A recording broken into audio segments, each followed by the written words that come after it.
में एक ब्राह्मण बालक आया, तो ब्राह्मण बालक को प्रणाम किया राजा ने।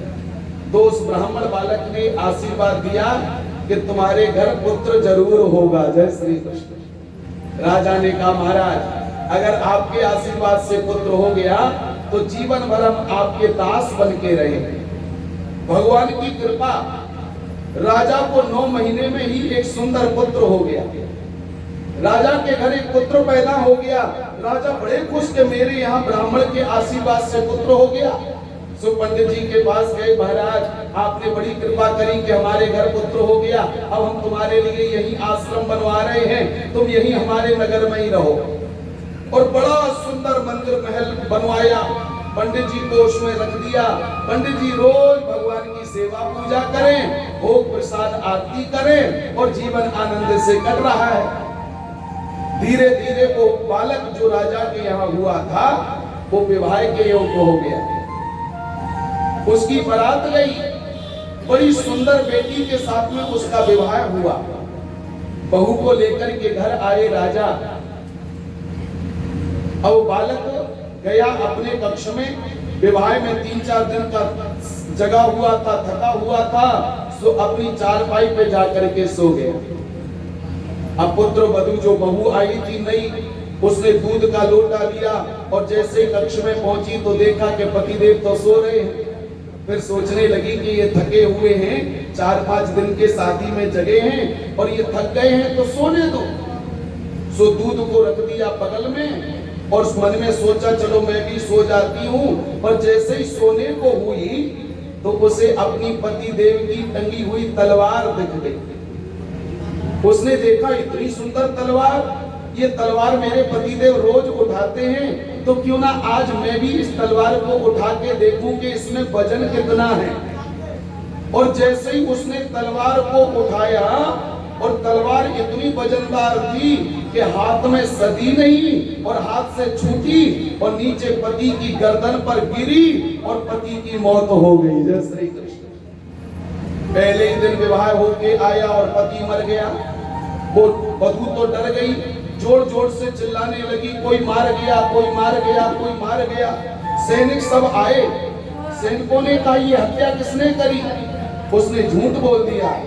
उसने कहा महाराज इस खिड़की से एक चोर आया था और मार करके इसी खिड़की से भाग करके चला गया। सैनिक खिड़की के मार्ग से निकल करके गए तो देखा कि पीछे मंदिर बना है और मंदिर में पुजारी बैठा है और तो कोई है नहीं। जय श्री कृष्ण। वही ब्राह्मण बैठा है जिसने आशीर्वाद दिया।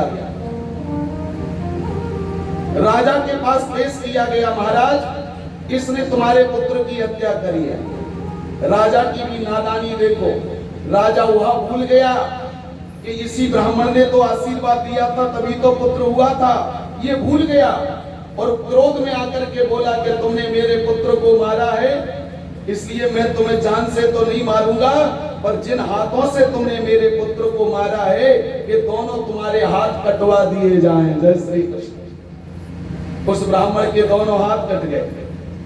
ब्राह्मण भगवान के पास गया, प्रभु मैंने तो अपने द्वारा कोई गलत काम किया नहीं, जीवन भर भजन पूजन किया, फिर मेरे दोनों हाथ क्यों कट गए? मन में सोचा कि भगवान क्या उत्तर देंगे, मैं किसी ज्योतिषी से पूछूंगा कि मेरे ऐसे कौन से कर्म हैं जिसके कारण मेरे दोनों हाथ कट गए। तो बना हमारे हाथ कैसे कटे? बच्चे ने कहा महाराज तुम्हें कैसे पता?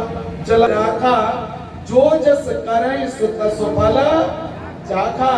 हम लोगों ने कभी ना कभी किसी के साथ बुरा किया होगा पहले, इसलिए आज इस जन्म में हमारे साथ भी बुरा हो रहा है। तो महाराज इसलिए मैं बना ज्योतिषी, ये बनी मेरी गदी, मेरी पंडिताइन, और दोनों का हिसाब भोग रहे हैं।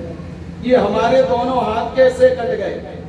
तो ज्योतिषी जी ने कहा पंडित जी पिछले जन्म में तुम बहुत बड़े भजनानंदी संत थे। एक बार जंगल में बैठ कर के भजन कर रहे थे, उधर एक कसाई गैया का पीछा करते हुए आया। गैया कसाई के भय से भागते हुए तुम्हारे पास से निकल गई। पीछे से कसाई आया और कसाई ने तुमसे पूछ लिया कि तुमने गैया देखी? और तुमने दोनों हाथ उठा के इशारा कर दिया कि गैया इधर गई है। जय श्री कृष्ण। और कसाई ने जाकर के उस गैया का वध कर दिया। जय श्री कृष्ण। तो तुमने जो दोनों हाथ उठा करके गौ हत्या में सहयोग किया था, इसलिए तुम्हारे दोनों हाथ कट गए हैं। जय श्री कृष्ण। उसने कहा महाराज हमारे हाथ तो कट गए, मान लिया हमने, लेकिन वो बधू से पहली रात में ही दूल्हा मर गया क्यों? बोले महाराज वो गाय ही बेटी थी और वो कसाई ही बालक था। कसाई ने पहले गाय को मारा था, आज गौ माता ने बेटी बनकर के कसाई को मार दिया। जय श्री कृष्ण। यहां तो कर्म का फल मिलता है भैया। कर्मणा जायते जंतु कर्मण्येन विलीयते सुखम दुखम भयम क्षयम कर्मण्ये बादी पद्धते। जो पहले करके आए हो वो इस जन्म में भोग रहे हो। जय श्री कृष्ण। और जो इस जन्म में करके जाओगे वो अगले जन्म में भोगना पड़ेगा। ये निश्चित मानना, जो हम यहाँ कर रहे हैं